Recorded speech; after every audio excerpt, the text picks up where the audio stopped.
disorders. So that's where we're going to start today. And you have to remember, if your body wants to transmit information quickly out to the periphery, those big nerve bundles have a myelin sheath.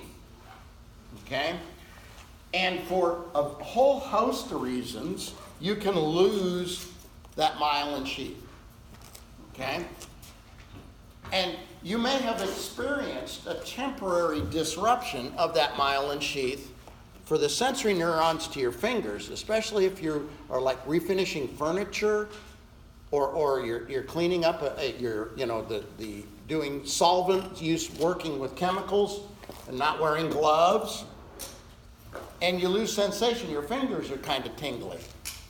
Okay? So that is what can happen with the demyelinating. That's the sensation that you've started to demyelinate. Okay? And if that is lower limbs, being able to walk is very, very difficult. So if we're talking about a demyelinating process in the central nervous system, well then that's multiple sclerosis. Okay? In the peripheral, Guillain-Barré. Okay? What causes it? Well, we're not really sure. Your textbook leads you to believe that, well, if you're a woman, you're susceptible. That's just statistics. And I learned a great phrase about statistical analysis of data. Statistics are like a bikini. It's interesting what it shows, but it makes you wonder what they're covering up. Okay? So if you're doing statistical analysis, and they say, well, there's a higher prevalence of, they're searching for an answer. We still don't know, because it basically can come down to autoimmune disorders. Your body starts making antibodies, so it starts rejecting self. That's not a good thing. So you can lose parts of your body, and the myelin sheath is part of that. And if you lose enough of your myelin sheath, then transmission to wherever is going to be affected. All right? So, multiple sclerosis. It is a progressive disorder because as you age, now there are some people that were diagnosed with multiple sclerosis in their teens, and they survive into their 90s. Okay? So, the diagnosis of multiple sclerosis, for most, I'm going to die. Well, none of us are getting out of here alive. Okay? Eventually, yes. But will you die of this disease? Maybe. I worked with a guy at the Poison Center that had multiple sclerosis. And he had his good days and his bad days. Okay? So, we're talking central nervous system being affected. Now, his cognitive skills were not affected. He's brilliant. He's brilliant. Motor skills, well, he fell down a lot. Okay? There were days where he would come in walking with a cane, and then other days he'd come in, change clothes because he went for a jog before he came into work. Okay? So, it is problematic because he didn't know when he was going to have a bad day. There were some days where he said, yeah, my brain's saying, get out of bed, you got to pee. And he couldn't. And he goes, it's a little embarrassing as an adult when you wet the bed because you can't get out of bed. You don't have the strength to move. Demyelinating disorder. So basically in the central nervous system, we have demyelination. And are all nerves myelinated? No, they're not. They're not. But this is something to think about. Scarring, sclerosing, that's the fancy word for scarring. Okay?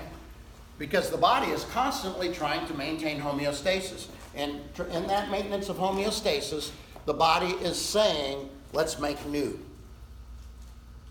Now, for those of you that have gone through life where you've had your cuts and your skin is healed, That's this injury or that injury, or I walked into the exhaust on a P-17, took 9 stitches to close my forehead. Scars, your skin scars. So anytime you put down new tissue, scar tissue is never like new tissue, okay? Statistically, most women, women can be affected with multiple sclerosis. Coworker, no, he had the diagnosis of multiple sclerosis. So it's not exclusively found in women. But there's a higher percentage. The statistics point more towards women, okay? They're beginning to think that there is a precursor to multiple sclerosis. What's the warning? Is there a blood test that we can do? Maybe. Right now, at this stage of the 21st century, the answer to that question is no. Is there a genetic? Well, maybe. Again, maybe. Okay? So there are, syndromes, because it's sort of like, good example. My father, when he was in high school, contracted polio. Okay? And now that Dad is going to be 86 soon, all right, he's lived with this disease. He's lived with the post-polio syndrome. They didn't expect polio patients to live this long. Okay? What are the characteristics of the late multiple sclerosis syndrome? We're still collecting that data. Okay? Just understand, you get the disease, you live with the disease your entire life, a demyelinating disorder, other stuff is going to happen. Is it going to happen to everybody? Don't know yet. They haven't, we're still, stay tuned sort of thing. This is the prequel, okay? Now, parts of the brain that are affected, okay? Opticospinal, multiple sclerosis, because you can have a sudden loss of vision, and that's how you are diagnosed with multiple sclerosis. Vision, okay? Vision can be affected. The optic nerve, okay? And that's usually because the spinal cord, the axons of the spinal cord are losing myelin at that point. So is that found in everybody? No. But it is one type of multiple sclerosis. Another type, spinal multiple sclerosis, it's the spinal column. Weakness in the bladder. You don't have control of your bladder. You don't have control of all of those spinal reflexes. Okay? When they bang on your knee with that hammer, okay? Yeah, there is no response. There's no patellar reflex in some of these patients. Okay? Bladder and bowel problems. You may have to live with a catheter because you do not have bladder control. You may have to have a colostomy and have to change that bag. Okay? So, but to say it's a problem, no, it's a lifestyle change if you have to go through these procedures. Okay? Cerebellum multiple sclerosis. So the cerebellum, okay, cerebellum is in charge of fine motor control. Okay? So nystagmus. What is nystagmus? Okay? So it's one of those where if you're staring into someone's eyes and their eyes are oscillating back and forth or up and down, that's nystagmus. And there's also a rotary nystagmus, and that's where the eyes go round and round and round. Your vision is affected. All right? And You've experienced nystagmus. You didn't realize that it was. If you got on a merry-go-round and went round and round and round and round and round and round and round, and then suddenly stopped. And then, because you are having nystagmus, and your vision, your eyeballs bouncing around in the sockets, and that affects how you can walk. That affects your balance, even though your inner ear's going, yeah, okay. Sometimes, for some of you, your inner ear's going, blah. But, you know, that is part of this ataxia. That can be a reason why they're ataxic. I keep falling down. I just noticed that the latest update on my iPhone, you can actually program it, keep track of the number of times you fall in a day. Okay? Yeah, that's under that health, that little heart thing. All right? Weakness. Muscles don't want to work right. You're not having coordinated movement. Now, you can have, like Robert did, my coworker, short-lived attacks, temporary worsening of the disorder. Now, temporary, in some of his cases, 5 days. And then he would go a year without a problem at all. Okay? So it's one of those where, you know, if you have to go to work, answering the phones at the Poison Center, it's really nice to have somebody there to answer the phone. Okay? Where's Robert? We'd call him, because, you know, alarm clocks fail, and you just, you know, you reach out and you hit that snooze bar way too many times. All right? And he can't even get out of bed to answer the phone. He doesn't have the strength to answer his phone. We actually sent somebody by his house. Okay? So, you know, these are unpredictable. This is an unpredictable disease. All right? And on Tuesday, we're going to talk about drugs to treat the disease. Okay? Right now, we're just going to talk about the disorder. There is no cure. Autoimmune disorders. So, I'm here to rattle your cage. For most of the diseases that you're going to be treating, there is no cure. We can make the disease clinical findings go away by giving drugs. We can slow the progression of some diseases. Some would say, well, I have a friend that had cancer and they're cured. Okay? After so many years, they will call you cured, but you're still waiting for that second shoe to drop. Okay? So, a lot of the things that we're going to talk about in this class, a lot of the disorders, we can treat the disorder, but we can't cure the disorder. Okay? If you figure out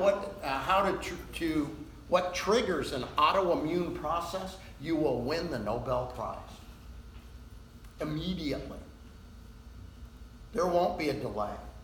This isn't going to be one of those where, yeah, this researcher did their research, you know, back in the 40s and is now awarded the Nobel Prize. If you figure out the autoimmune, what precipitates an autoimmune process, okay, it's going to take an entire team. Robert had an entire team. Robert could actually treat a lot of his symptomatology by changing his diet. Okay? And he also said, be sure to tell them that not all of the websites give you good advice. If it's on the internet, it's got to be true, right? Yeah, no. Robert could attest, no, it's not. Especially when it comes to dietary changes to treat the disease. Now, other neuropathies, all right, problems with the nervous system. Okay? Other neuropathies. Demyelinating polyneuropathy, Guillain-Barré, a very, very devastating. And the first symptom that you get, your legs don't work. It's an ascending paralysis. Legs don't work. And it usually lower legs don't work. So your calf muscles don't work. Then your thighs don't work. And then your lower abdominal muscles don't work. as it moves up to hit the diaphragm. Now your diaphragm doesn't work. Okay? Good nursing care, patients that have the diagnosis of Guillain-Barré can recover and never have a problem the rest of their lives. But it is a demyelinating disorder. We've been able to show that. Okay?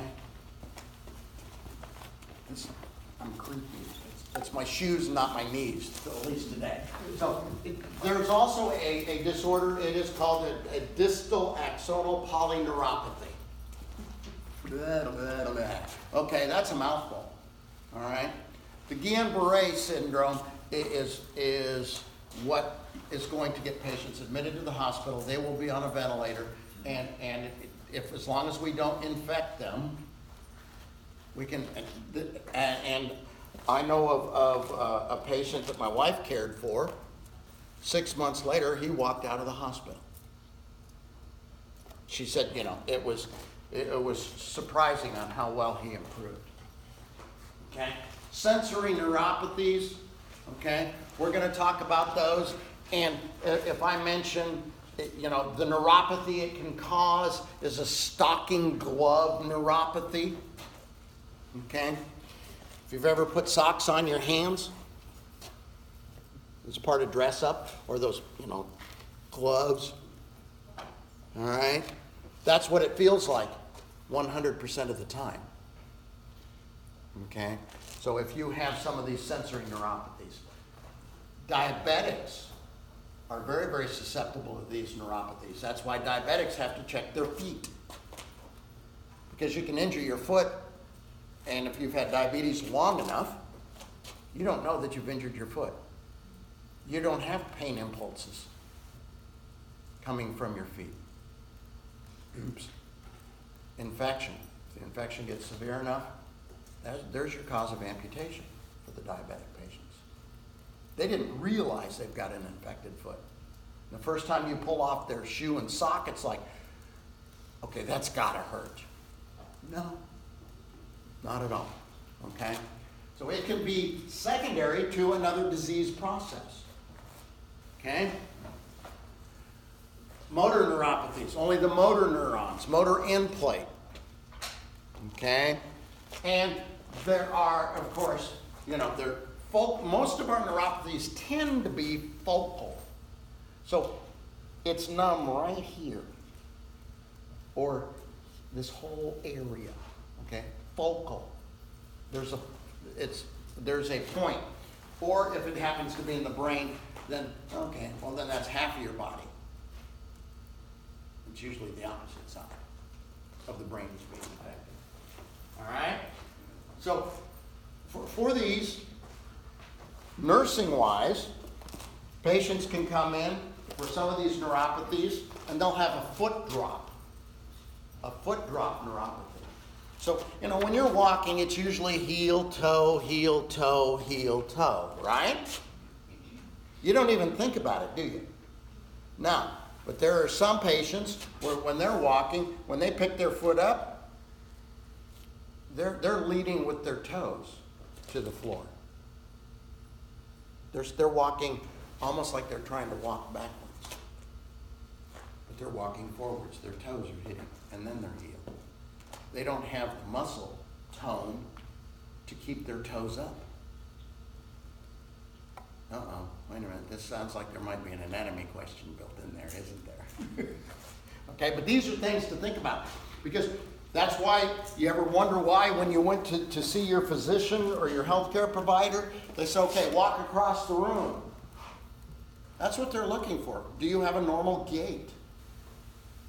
Okay, you thought, well, gait, no, that's with horses. No, people have gaits too. Okay? All right? So, what's being affected? Well, it depends on which nerves are being affected. Okay? Trauma can cause some of these motor neuropathies. Okay? Gunshot wound, taking out nerve control. Oh, okay, yeah. All right? Most of the motor neuropathies can be reversed. Some of them can be reversed surgically. A chance to cut is a chance to cure. Okay? This is where some of the stem cell research looks very, very promising. Okay? So that these patients can walk properly again. They can walk properly. Now, we can eliminate the cause, so if there is a bony protuberance, you've got a bone spur that's irritating that nerve, how easy is it going to be to walk? Okay? So when they say, all right, I need you to get up and walk across the room, you grab the back of the gown and you walk across the room.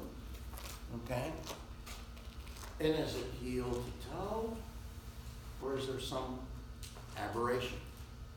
Are you able to walk in a straight line? Are you able to walk heel to toe? No, the doctor's not checking to see if you're drunk. Okay? But that's part of your balance. Another type. So these are the reason why we're discussing this. Because when you do a neuro exam on a patient, and you will learn how to do that, okay? These are some of the reasonings. These are what we're checking for. Okay? Guillain-Barré, ascending motor paralysis, and these patients, they'll start off, the lower legs, and just weak, and it's like, uh-oh. Okay? You start checking tendon reflexes. That's why they bang on you with that hammer at the knee, the Achilles tendon. Okay? They take the handle end of the hammer and they'll rub the bottom of your feet and they'll figure out which way your toes point. Okay? Those are all part of motor reflexes. Okay? We're going to learn about all of that stuff. The terminology for all those motor reflexes, don't worry about it.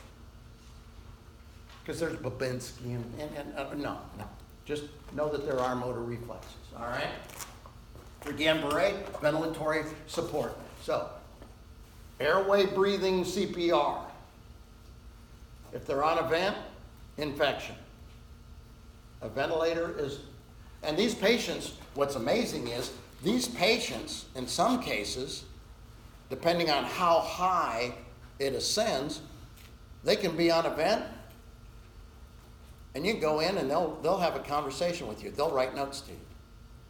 It's kind of freaky. Because you think of ventilated patients, okay, well, you think of, well, the brain is controlling. No, this is coming from bottom, and so that once it hits the diaphragm or the intercostals, they're not moving air. The ventilator's moving air for them. So you walk in the room, hey, Mr. Winter, how you doing today? Fine, Can they eat? No. Okay? So you're going to communicate just via a notepad. We're not talking iPad. We're just talking a piece of paper, old-fashioned way.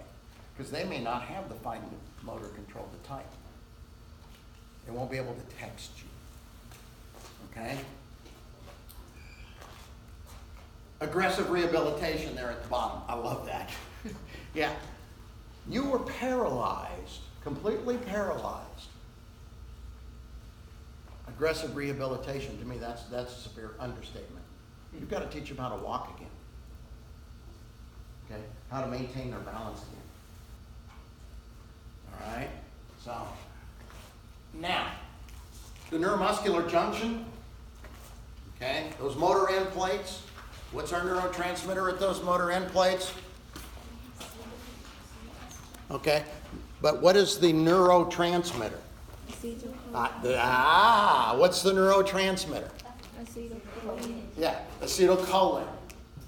That is the neurotransmitter. All right, the receptor subtype is nicotinic. And yesterday when I was meeting with students, please do not forget that in the neighborhood there might be muscarinic receptors too. So if acetylcholine's being released, there's not solely only nicotinic receptors. Acetylcholine receptors can be present. So you can see some, muscarinic receptors. So just because you say, well, that's a nicotinic effect, yeah, but why in some cases do you get relaxation? Okay? Well, that's a muscarinic kind of thing. The human body, is part of its automation, has backup systems so that you don't go into technique, so that muscles have a chance to relax. Okay? So myasthenia gravis is with the acetylcholine, or the acetylcholine receptors, the nicotinic receptors. You're making antibodies to your own receptors. To your own receptors. Okay? There are a whole host of subtypes of myasthenia right now. Just to realize that they all have about the same etiology: autoimmune disorder. Okay? Autoimmune disorder. We're trying to get a handle on this.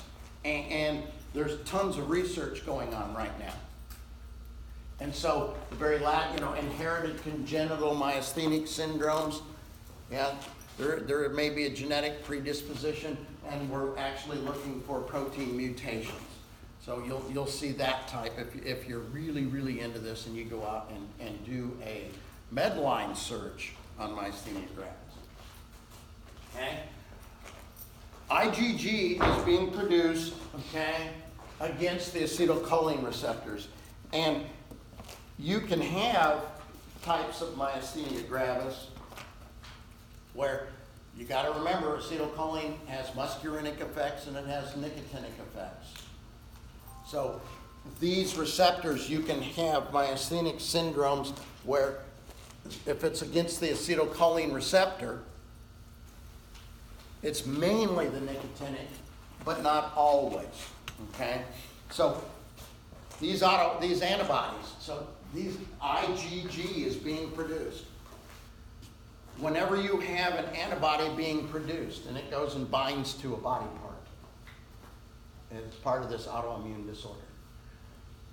The production of that IgG can precipitate a whole cascade of events to help the body fight off this foreign invasion, even though it's not foreign. That's the scary thing about autoimmune disorders. These patients, their body is saying, oh no, this is not self. I need to destroy it. Okay? And so when IgG levels go up, cytokines go up. Cytokines start moving white blood cells to that area.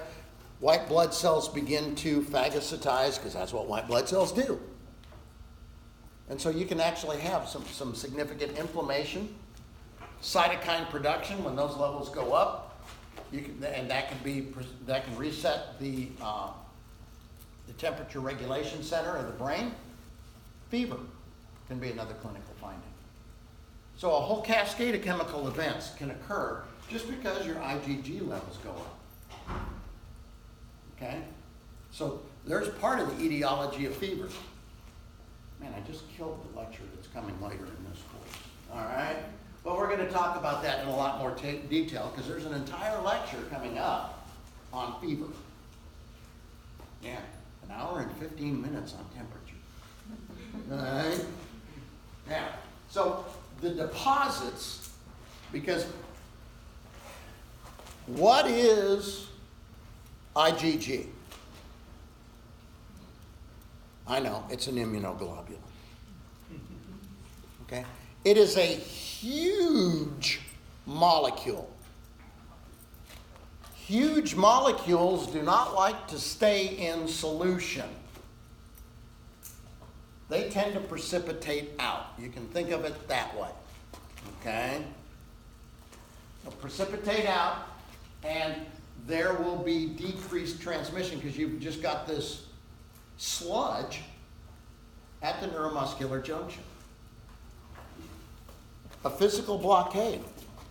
Sometimes it looks like a cap over the receptor. Other times it's just specific for the receptor active site. And it leaves the rest of the receptor alone. So that can be part of the pharmacology. All right? So, from the textbook, a cartoon. So we said the IgG makes Yeah, and this cartoon helps depict that, because you see the things that look like Y. No, that's not a Y chromosome. All right, that's not a bunch of men in there. All right, it is IgG. Okay, and if you look at the molecular structure, oh my God, he just mentioned something chemistry. My brain itches. All right, if you look at the molecular structure of IgG, it sort of looks like the Y. All right, why ask why? All right. However, the IgG that's formed actually will sit down on the receptor. Now the acetylcholine, those are the little BB looking things in there. If you're removing the number of receptors, what's the problem with that? Well, acetylcholine doesn't have a place to sit down. And so the muscle is not going to work. Okay? And these are huge molecules. And if they, and I like the way this cartoon depicts it, because a receptor isn't just this, kind of smooth desktop surface. It's got undulations in it. And if IgG gets down there into those undulations, it may not leave. So that's the sludge I was talking about. So picture it, you just can't get the carpet clean, because that pathway is just full of dirt. It's okay. Time to call somebody.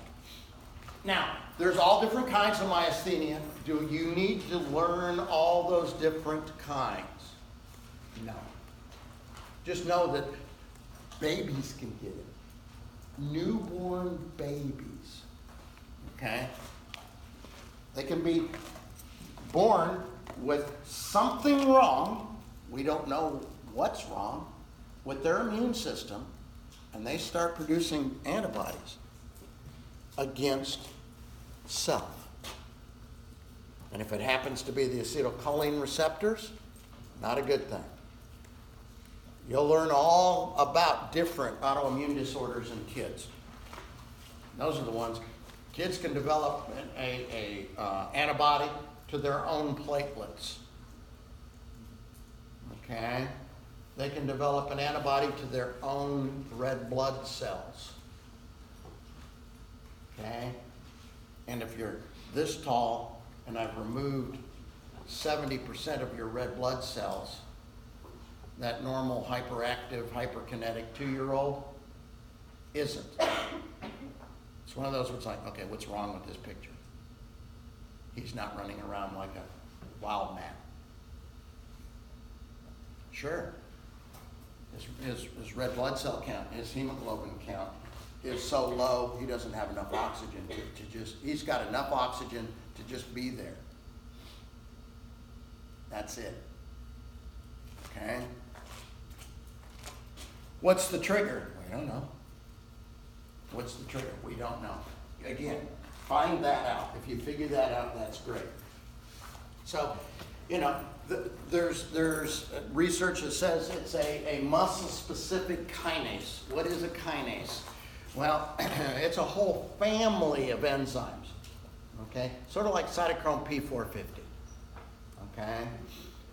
These are enzymes that help the muscle cells actually work as part of the contraction relaxation process. So these are enzymes, and there's a whole family of them. And now we're looking at drugs to affect this portion of the family and leave this portion of the family alone. Okay? So we're trying to target certain types of kinases. We're going to talk about kinases a lot in this class. All right? So the kinase specific antibodies, this is not a good thing. Right? And that's a very debilitating form of myasthenia gravis. So basically, these patients will actually get to the point where they will have difficulty swallowing. Okay? And when you're assessing a patient with a possible diagnosis of myasthenia gravis, here, I'd like you to take a drink and use this straw. If they can't use a straw to drink, are they going to be able to swallow their pills? No. Okay? So swallowing ability in assessing a myasthenic patient is huge. Sure, you can have, weakness of the muscles of the face. They're drooling on themselves. Okay? But the critical thing, early on, this gives you the heads up. It's fixing to be a bad day for that particular patient. If they can't drink something using a straw, difficulty swallowing, okay? Let alone chewing, okay? And they may be rather soft-spoken. You can't hear them. And you thought it was just the earwax in your ear, okay? All right? Dr. Ruby, so all these clinical manifestations, you can see it at every age group? In every age group. And can you imagine a neonate trying to breastfeed? Okay. The neonatal form is usually a fatal form of the disease because they can't thrive. Sure, we try to treat it. We try to, give medications, all right? So now, the drugs that we give these patients are acetylcholinesterase inhibitors. Okay? So basically, indirectly, we are increasing acetylcholine levels at that neuromuscular junction. Acetylcholine levels go up, more acetylcholine, we're going to beat on all available receptors. To a point. Okay? And this is where, are they having a myasthenic crisis? Have they taken the wrong dose, or do we need to change their dose because of why? Got an exam a week from today. All right. The 4 points of pharmacokinetics should automatically pop into your head. Is there something wrong with absorption, distribution, metabolism, elimination? Okay? For the acetylcholinesterase inhibitors, if there's a problem with that last one, elimination, too much acetylcholine is a poison. Just enough, I can walk across the front of the room. Okay? So, you have to be able to tell, and a quick way to tell, are they having a myasthenic crisis? Do they not have enough of their acetylcholinesterase inhibitor floating around in their body? Because the symptomatology look exactly the same. Muscle are weak. Okay? But, can they swallow? And so, what do we do to differentiate? We give them an ultra short acting. We use our pharmacokinetic knowledge, that half-life thing, okay? We give them a ultra short acting. We actually give them potentially an overdose of a cholinesterase inhibitor. If their muscle strength improves, they were in a myasthenic crisis. If we made them sicker, we're going to deal with that for about an hour.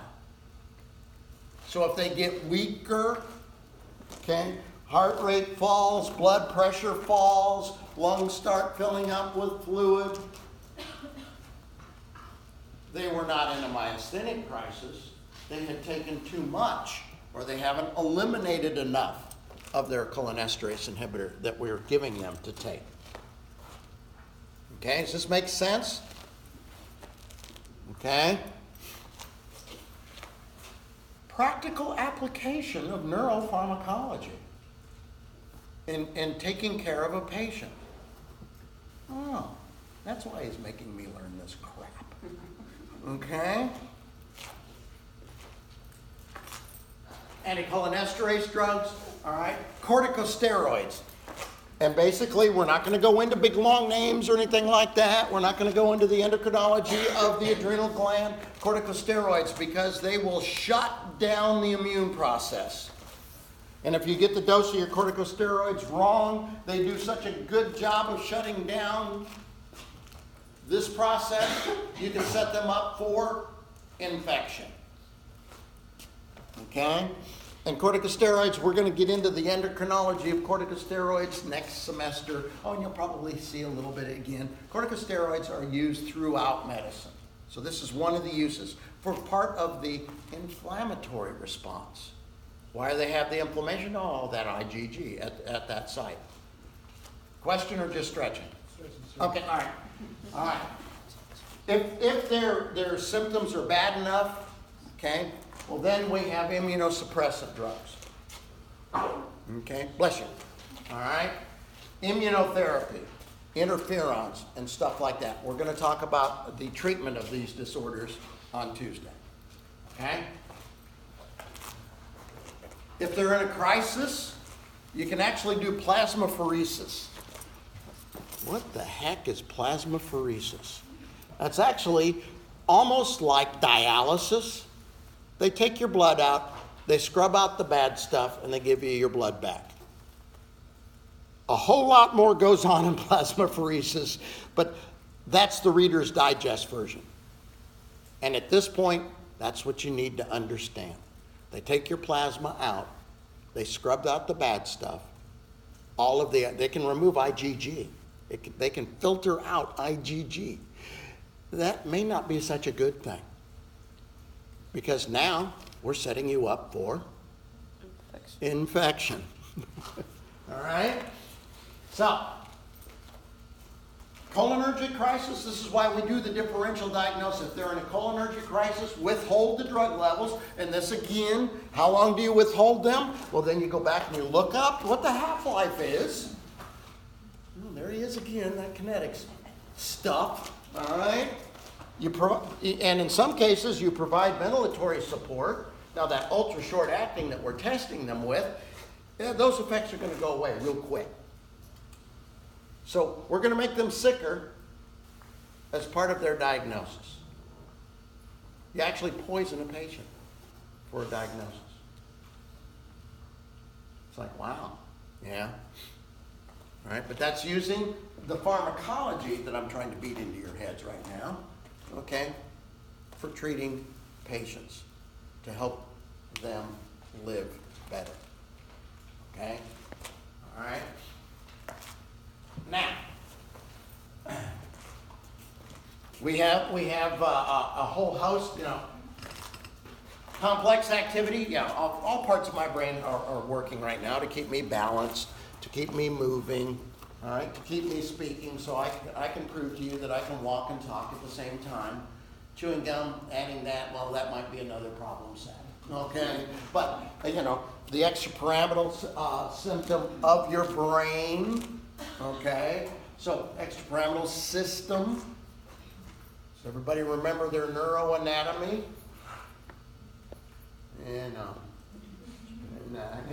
Guys, I had an entire second semester of neuroanatomy when I took human dissection. Muscle motor units, all of these things are in play for myasthenic patients. All right? So if you have dysfunction in any one of those areas, well, then we're going to have a movement disorder. What kind of movement disorder? Depends on what's being affected. So this is part of the diagnostic. So is there any alterations? Now, vocabulary time. All right? I'm trying to teach you the language of medicine. So hypotonia, decreased muscle tone, tonia, tone. All right? Hyper, increased, and there are varying levels of hypertonia to where you have spasticity. Okay? So you will have intense contractions, hyperexcitability of the stretch reflexes. So that's why when the doctor or the nurse, I've had either, okay, I want you to grab my fingers. I want you to pull. And I want you to push. Now, if you have spasticity, you're testing different reflex arcs. In spasticity, it's one of those where, do the muscles, is it fluid? Is it a normal movement? Okay? Is it a nice fluid movement?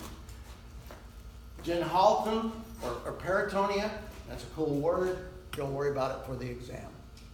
Okay? It's not an exam question.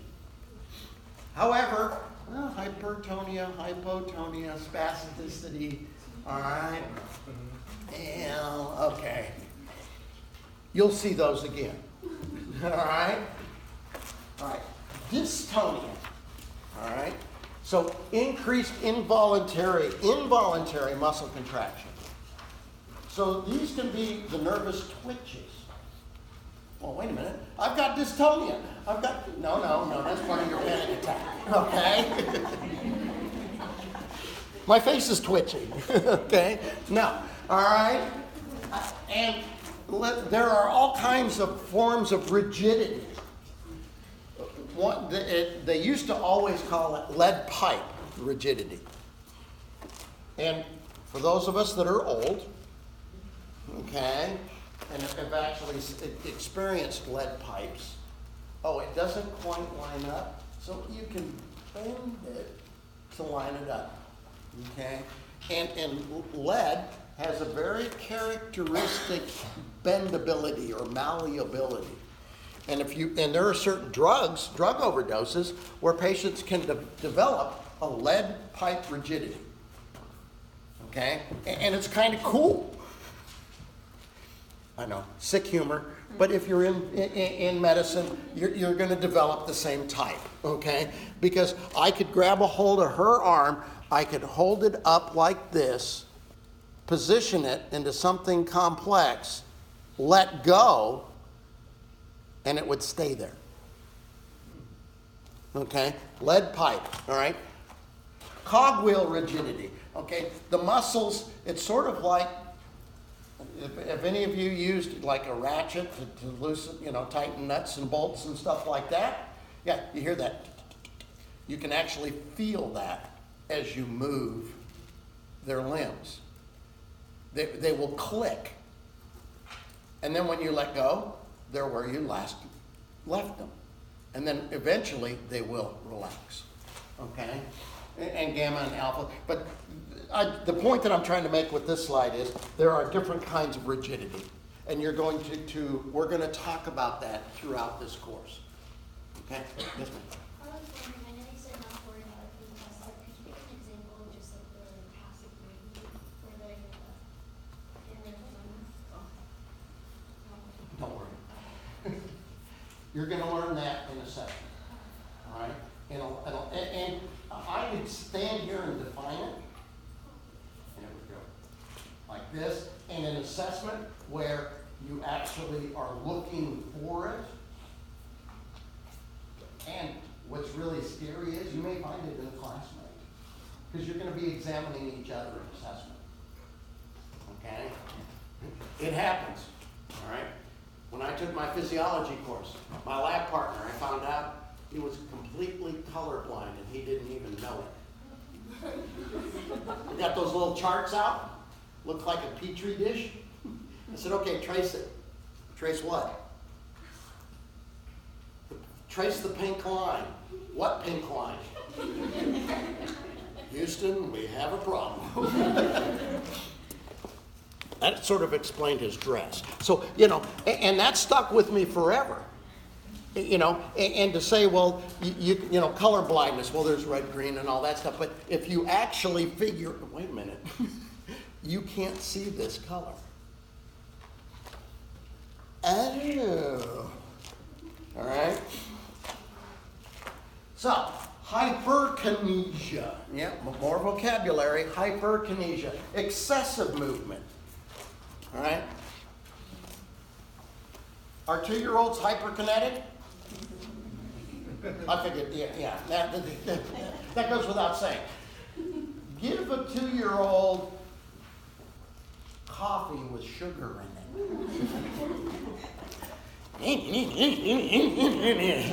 hyperkinetic. All right? And for some kids, that could be 17, 20. All right? So now, and there are, again, different types of hyperkinesia, chorioid type movements. And you're going to learn about those in great detail when you get to assessment. Okay? This is just your introduction. Paroxysmal, we don't know what causes it, but paroxysmal dyskinesia, and it's usually due to spasms. Now, these are patients that actually can hit themselves. Yeah, okay. What did you get confused with paroxysmal dyskinesis with dystonia? Like, or is it easy to see the difference? You will learn the difference in assessment. Okay. I'm just introducing you to the vocabulary right now. Okay. Okay? This is just vocabulary words because, you know, to make that part of this class, I'd have to bring in some actors that would be able to produce these so that you could see them. I'll try and find, I've been pretty good so far, I'll try and find a brief YouTube video and put it on Blackboard if you want, so that you can at least be introduced to these, so that you can get a visual for the words that I'm saying right now. Okay? I'll see what I can find. All right? Are these, understanding the vocabulary is important for the exam. To be able to assess and diagnose these, not for this class. Okay? But I'll see what I can find for you. All right? YouTube, it's great. All right. Now, tardive dyskinesia can be a side effect to drugs to treat psychiatric disorders, our antipsychotic medications. So we can actually induce this, and in some cases they stop taking that particular antipsychotic and the symptoms go away. What's really scary is there is a subset of those patients that will develop tardive dyskinesia and it never goes away. Okay? Part of it is due to an imbalance in the brain between dopamine and acetylcholine. Okay? And we'll talk about that in a lot of detail next semester. Okay? Actually, it'll be at the end of this semester. I moved it. So we're going to talk about psych drugs and the risks and benefits of treating psychiatric disorders. No, I can give you one dose. I could give you one dose of a drug called haloperidol. And in 24 hours, you could have tardive dyskinesia. You would have these types of movements, okay? And it's very, very evident. And it's the extrapyramidal system of your brain is being affected. That's where your dopamine acetylcholine imbalance is the greatest, okay? And when my mother was admitted to the intensive care unit, of course, she woke up very confused, very combative, you know, she's a little old lady. So they gave her haloperidol. And the next morning when I went in to see her, the first thing I asked her, I said, "Did you sedate my mother last night?" She goes, "Yeah, they told me in the report we had to give her a couple of different drugs." I said, "Was one of the drugs haloperidol?" And the nurse was like, "Yeah."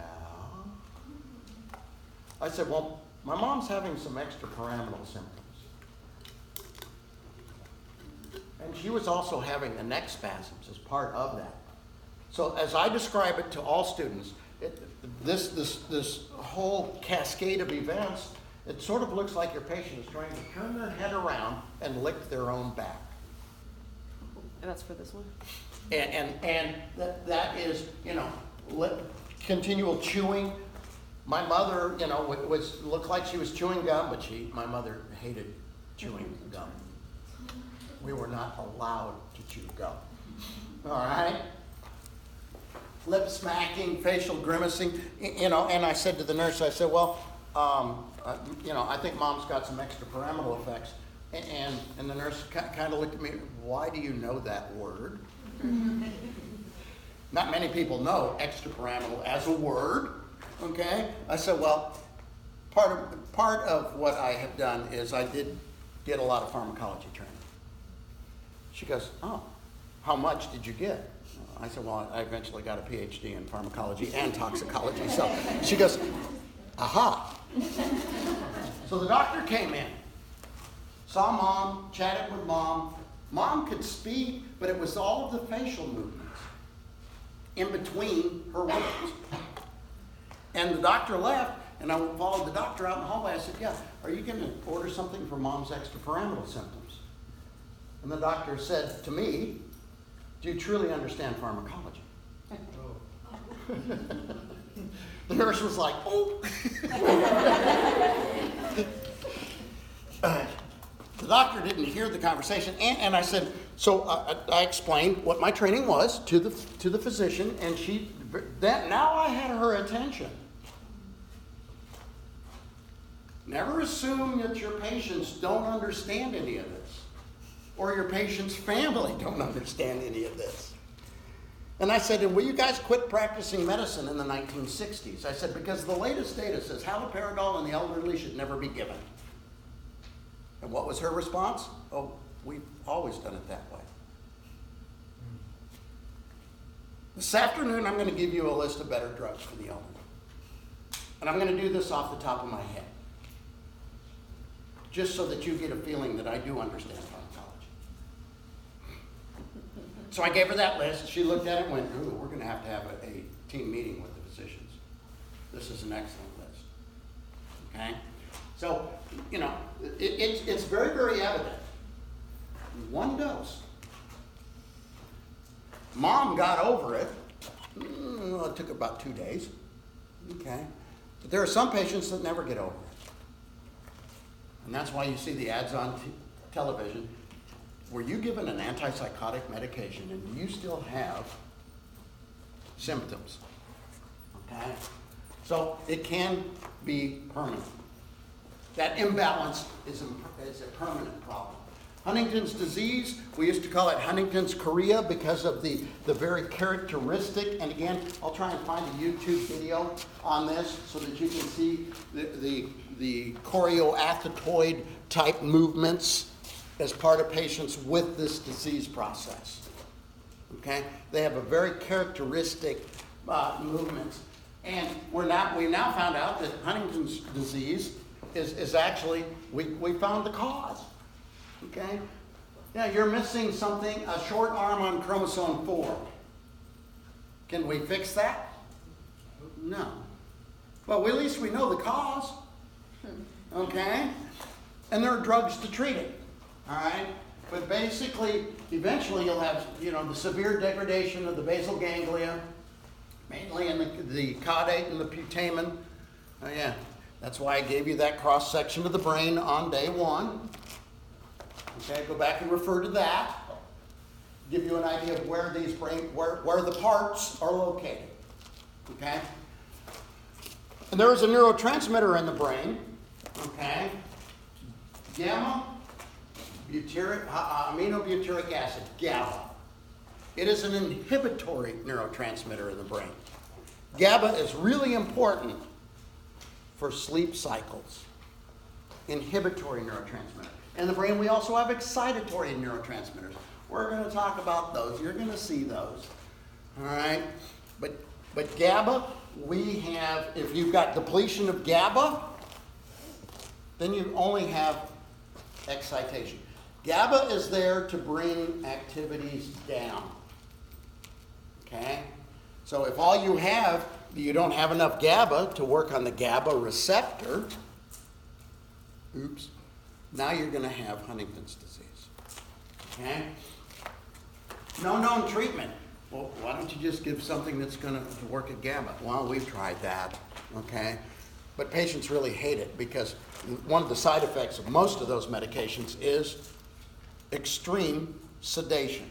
So I can stop all your movements, but you're going to be asleep all the time. It's hard to be normal and asleep all the time. All right? Teenagers. Okay? Sleeping all the time. All right? So what we're actually looking at, and that's why I referred you to chapter 107, the 2 pages in chapter, okay?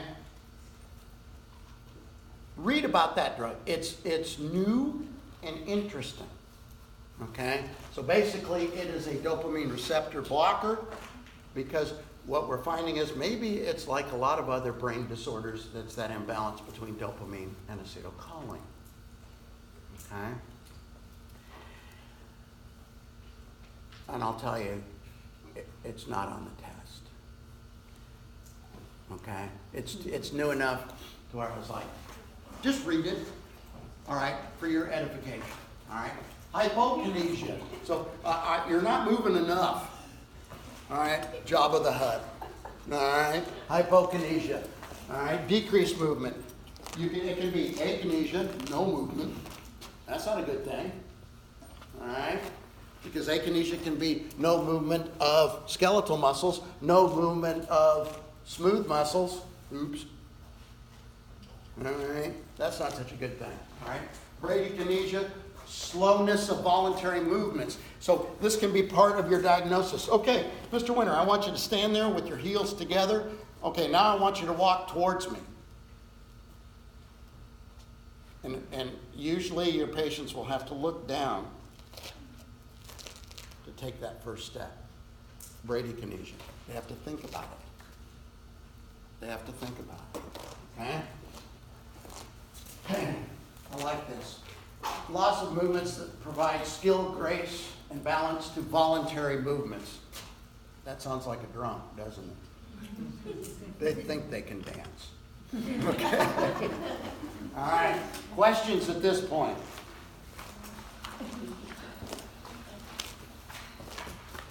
All right. These, where'd it go? The sign-in sheet, I saw it come down front. If you haven't,